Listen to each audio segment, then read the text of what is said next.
Hey guys, and welcome back to the third video on this series, and today we are going to be covering properties of logarithmic expressions. Let's go.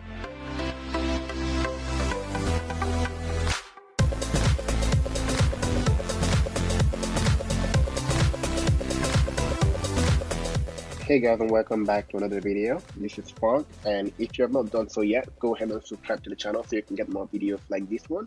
Today, we are going to be covering properties of logarithmic expressions. And if you have missed note 45, where I introduce exponential functions in the graph, and note 46, where I introduce logarithmic functions and their drafts. You should go ahead and check those out first before you come here, because that will help you understand how these two functions, exponentials and logarithmic functions, are connected. And so if you have that down, let's go ahead and start with this video. And of course, first things first, we already know that these two functions are inverses of each other. So we're going to have here the function f of x equals to the exponential function b to the power of x, and the function g of x equals to the logarithmic function log base b of x. And so since they are inverses of each other, that means that f of g of x, which is equal to b to the power of log base b of x, is simply going to give you back x. Also, g of f of x, which is equal to the log base b of b to the power of x, is also going to simply give you back x. This is to say that if you have a log function and an exponential function with the same base, they cancel each other out, and what you get back is just x itself. And so with this, let me give you some basic properties. And so because those two functions cancel each other out, you should know that log base b of b is equal to 1. And that's because log base b of b is simply the same as log base b of b to the power of 1. And so when log base b and b cancel, all you get back is 1. And so when it comes to the common log, we're going to have that log of 10 is 1. And when it comes to the natural log, we're going to have that ln of e is 1. And you should also know that log base b of 1 equals to 0. That's because 1 is the same thing as b to the power of 0. So you really have here log base b of b to the power of 0. And so when log base b and b cancel each other out, all you have left is 0. And so for the common log, it means that log of 1 is 0. And for the natural log, it means that ln of 1 is 0. And so after these basic properties, you also have, I think, what all of you guys are looking for. You're going to have the product property, which says that log base b of two things that are multiplying each other, let's say m and n, is going to be equal to log base b of m plus log base b of n. And for the quotient, it says that log base b of two things that are dividing each other, let's say m and n again, is going to be the same thing as log base b of m minus log base b of n. And finally, for the power, if you have log base b of m raised to the power of p, that's going to be the same as p times log base b of m. We should note here that the power property here is just the same thing as the product property repeated p times.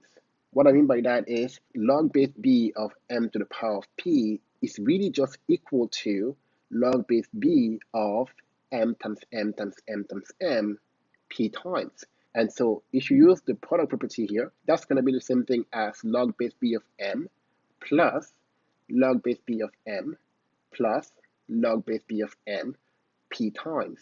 And so with that, you can add up all of these guys, and what you're going to get is p times log base b of m. And so this power property is really just the powered version of the product property.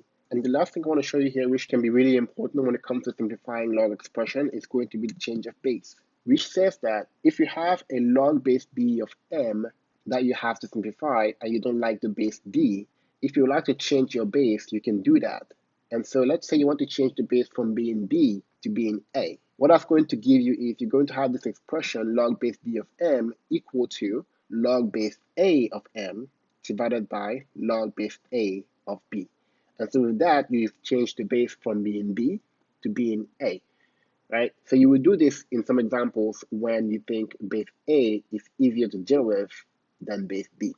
So I'm going to give you some examples right now so you can see what I'm talking about. And so our first example here is going to be, let's say you're given log base 9 of 27 and you're asked to simplify it, right? So what this is asking you is, what power do you raise 9 to get 27? And of course, as you look at these numbers here, the power that you raise 9 to get 27 might not be easy to think of right on the spot.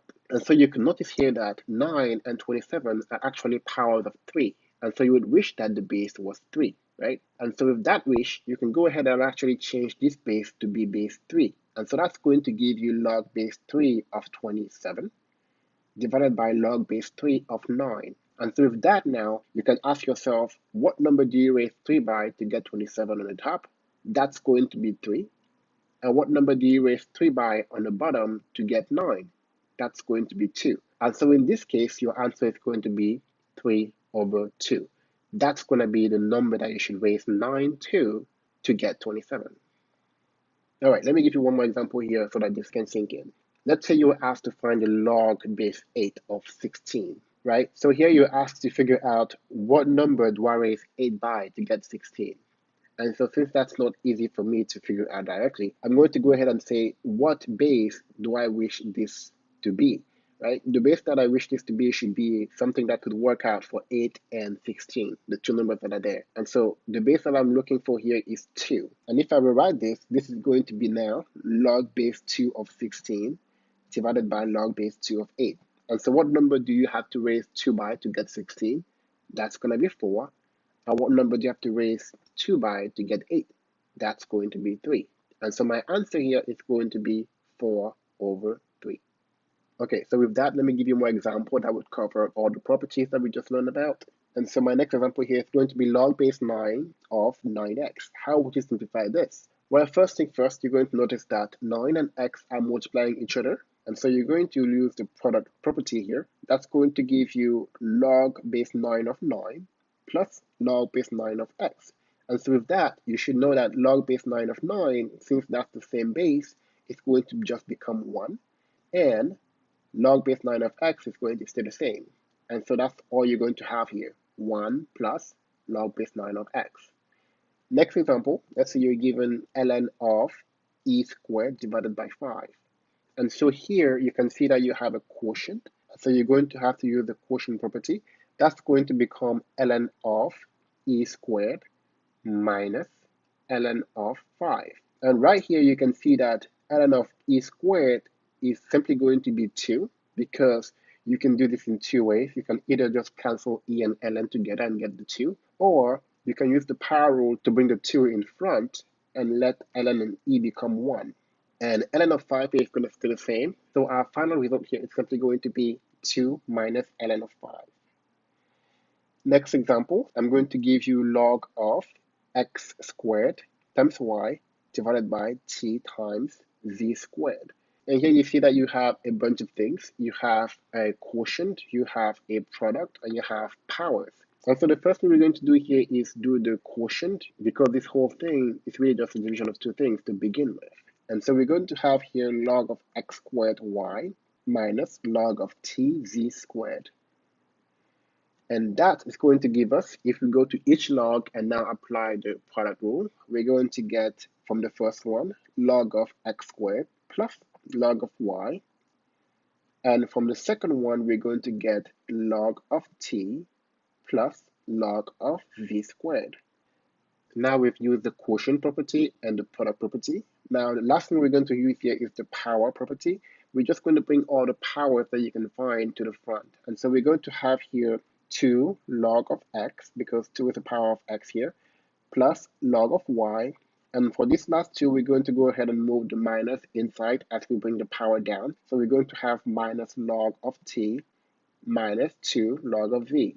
And that's going to be it for this one. And a quick note here, if you wanted to, you could just go from our first expression here, log of this whole block, to the last expression that we have here, just by noticing and knowing that all our powers should come to the front of the expression. And also, everything on the top, the numerator, should be written as positive expressions. And everything on the bottom, the denominator, should be written as negative expressions. And so if you keep that in mind, you can actually simplify a big expression like this in one step and you'll be done.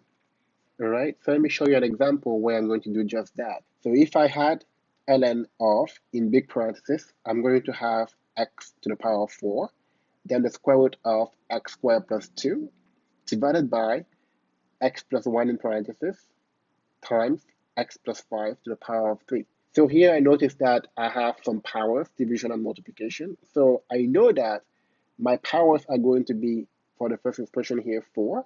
Then it's going to be 1/2 here. On the bottom, you're going to have 1 and 3. And also, I know that on top, everything that's multiplying on top here, these two expressions are going to be positive expressions. And everything on the bottom here are going to be negative expressions. So with that, I can actually go and simplify this expression in one step. And that's going to give me, I'm going to bring the 4 down. That's going to be 4 ln of x plus 1/2 ln of x squared plus 2 minus ln of x plus 1 minus 3 ln of x plus 5. As you can see here, all the power got brought down, while everything on top became positive expressions of log, and everything on the bottom became negative expressions of log. And you can stop here. There's nothing else you can do. A common mistake that students do sometimes is that they will look at, for instance, the log of x plus 1 here and try to simplify it as being the log of x times the log of 1. You shouldn't do that, right? There is a property for breaking multiplications into addition, but there's no properties for breaking addition into multiplication. On the other hand, if you had two log expressions that were adding to each other, you could actually bring them back into one log by multiplying the inner expression. So what I mean by that is you can actually go back from this long expression that we have here to the compact expression that we have on the other side, right? So let me give you some example of that so you can see how that works out. So we're going to use the property here in reverse so that we can get a compact expression. And so let me give you the first one here. If I have log of 5 plus log of 2, since this is two logs that are adding to each other, we can actually bring them into one log by multiplying 5 and 2. So we're going to be looking at the properties in reverse, which is okay to do. And so this is going to be the log of 5 times 2, which is the same thing as the log of 10, which is actually equal to 1 because a log without any base is a common log which has base 10. And so log base 10 of 10 is just equal to 1. And next example, let's say you had 4 log x plus 6 minus 3 log of x. So you can see here that you have two logs that are subtracting each other. And so you know that if you want to make them compact, they have to divide each other afterwards. But you have these numbers on the front, which you shouldn't have when you're doing the quotient property. So the first thing you should do here before you do the quotient property is use the power property to get rid of those constants. And so the power property in reverse, you would actually bring those numbers on the front back to the power position. And so we're going to have here ln of x plus 6 to the power of 4 minus ln of x to the power of 3. So I use the power property here in reverse. And so once that's done, once you have nothing in front of the ln, you can actually go ahead and use the quotient property. And so this is going to give me ln of x plus 6 to the power of 4 divided by x cubed. And so this is good and this is done. Okay, let me give you one last example.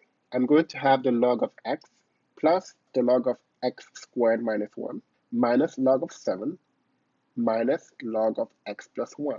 And so here, I have nothing in front of the log, so I'm not going to use the power rule to bring everything back up. But I have a bunch of logs that are adding and subtracting each other. And so as you remember, every log that is positive should have this inner expression in the numerator when you rewrite it in the compact form.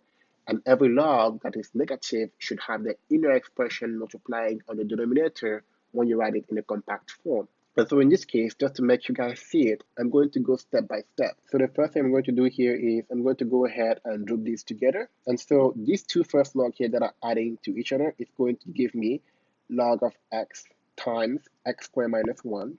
And these two other logs here that are subtracting, that are negative, I'm going to just group them together. And so I'm going to factor out the negative, and you can see here that you're going to have log of 7 plus log of x plus 1. And so if you wanted to rewrite this in one single log, a compact log, I'm going to have log of x multiplied by x squared minus 1. That's going to be on the numerator.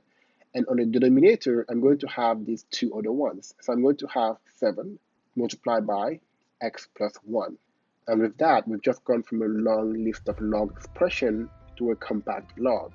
So whenever you're given things to simplify when it comes to logarithmic expression, you're either going to be given a compact log and asked to rewrite it in a long list of log, or you're going to be given a long list of log and asked to write it in a compact form. So you can use these properties both ways, to expand or to contract. And so with that, we are done. And as usual, if you'd like a free copy of this particular note, check out the description below. And next time, I'm going to be talking about how to solve exponential equation. And so if you'd like to get that video, don't forget to subscribe. And if you like the way I break down the material, give me a thumbs up, and I'll see you next time. Bye-bye.